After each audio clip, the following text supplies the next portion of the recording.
نبی کریم صلی اللہ علیہ وسلم کی حدیث ہے اور سیدنا علی رضی اللہ عنہ کہتے ہیں کہ آپ نے فرمایا کہ صدقہ کرنے سے مال کم نہیں ہوتا، مال ناقصت صدقہ من مال۔ مفتی بعض روایتوں میں الفاظ اس طرح بھی ہیں کہ آپ نے غالب قسم کے ساتھ یہ بات فرمائی، قسم اٹھا کر یہ بات فرمائی کہ صدقہ کرنے سے مال کم نہیں ہوتا۔ یہ ایک روایت ہے سنن ترمذی کی، اور امام البانی رحمہ اللہ نے اسے سلسلہ صحیحہ کے اندر بھی ذکر کیا ہے۔ ام المؤمنین سیدہ عائشہ رضی اللہ عنہا فرماتی ہیں کہ ہمارے پاس ایک پوری بکری بھنی ہوئی، پورا گوشت بھنا ہوا تحفے کے طور پر بھیجا گیا ہمارے پاس۔ رسول اللہ صلی اللہ علیہ وسلم کا نہیں تھا، تو میں نے سارا گوشت تقسیم کر دیا اللہ تعالیٰ کے راستے میں، سوائے دستی کے گوشت، ایک دستی بچا لی، کیونکہ نبی علیہ السلام کو دستی کا گوشت زیادہ پسند، وہ بچا لیے، باقی سب تقسیم کر دیا۔ اور یہی کا عالم تھا نبی علیہ السلام کے سارے گھروں میں۔ آپ ہر گھر کی ضروریات مہیا کرتے تھے، لیکن آپ کی تربیت یہ تھی کہ اللہ کے راستے میں بانٹتے رہو، تقسیم کرتے رہو، کوئی سائر آ جائے اور گھر میں موجود ہو کچھ تو اس سے خالی واپس نہ ہو۔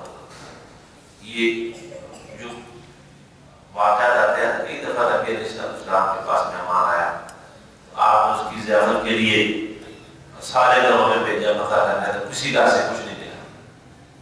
یہاں سوال تو پیدا ہوتا ہے نا، جب آپ گھر میں کوئی بندوبست نہیں کر کے بھیجتے تھے تو گھر میں پتہ کرنے کے لیے کیوں بھیجتے تھے؟ اصل بات یہ ہے کہ آپ گھر کی ضروریات مہیا کرتے تھے، تربیت یہ تھی کہ کوئی شاعر آ جائے تو خالی واپس نہ ہو، ہر گھر کا یہ موقع، اصل بات یہ تھی۔ ام المؤمنین عائشہ رضی اللہ عنہا فرماتی ہیں کہ وہ میں نے سارا گوشت تقسیم کر دیا، ایک دستی بچا لی۔ نبی علیہ السلام تشریف لائے، میں نے وہ دستی آپ کو پیش کر دی کیونکہ آپ کو پسند تھی، اور میں نے عرض کیا کہ اللہ کے نبی پوری بکری ایک گوشت کی تحفے میں آئی تھی، میں نے سارا کچھ خرچ کر دیا اللہ تعالیٰ کے راستے میں، کچھ نہیں بچا سوائے ایک دستی۔ نبی علیہ السلام نے فرمایا باقیۃ کلھا غیر برکۃ فیھا،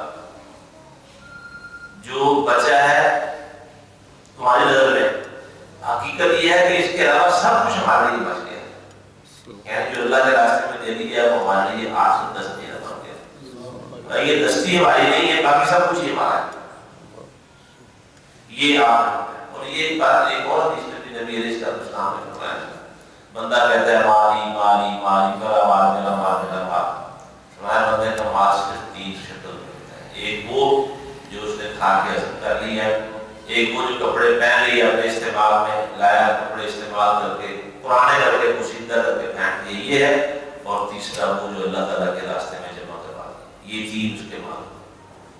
جو بچا ہوا ہے وہ کس کا ہے؟ میں اگر ابھی ملک الموت آ جائے، وہ ملا نہ جائے، دوسرا کو آ جائے جو اس کے بعد بچا۔ تو ہمارا مال کون سا ہے جس سے ہمیں محبت کرنی چاہیے؟ نبی علیہ السلام نے سوال کیا تھا صحابہ سے کہ تم میں سے کون شخص ہے جو اپنا مال چھوڑ کے دوسروں کے مال سے محبت کرتا ہو؟ سب نے عرض کی نہیں جی، ہم تو اپنے مال سے محبت کرتے ہیں۔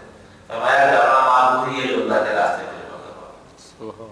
اس حدیث سے بھی پتہ چلتا ہے جو اللہ تعالیٰ کے پاس جمع ہونا وہ ہے، جو پڑا ہوا ہے پتہ نہیں اس کا کیا بننا ہے، کیا ہونے والا اس کے ساتھ۔ یہ دفعہ ایسا ہوتا ہے آپ دیکھتے ہیں، اللہ سب کی حفاظت فرمائے، مال جان عزت آپ ہر چیز کی حفاظت فرمائے۔ چور لے اٹھتے ہیں، ڈکیتی ہو جاتی ہے، کسی اور صورت میں بندہ گھر سے نکلا ہے تو کہیں گر گیا ہے، کسی نے جیب کاٹ لی ہے، یہ واقعات ہو رہے ہیں، ہوتے رہتے ہیں، ہمیشہ سے ہوتے ہیں۔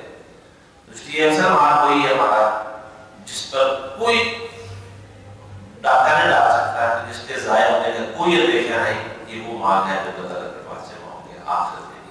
اللہ تعالیٰ میں بھی یہ ایمان یقین نصیب فرمائے اور اسی مال سے معبود کرنے والا بنائے جو ہمارا اپنا مال ہے۔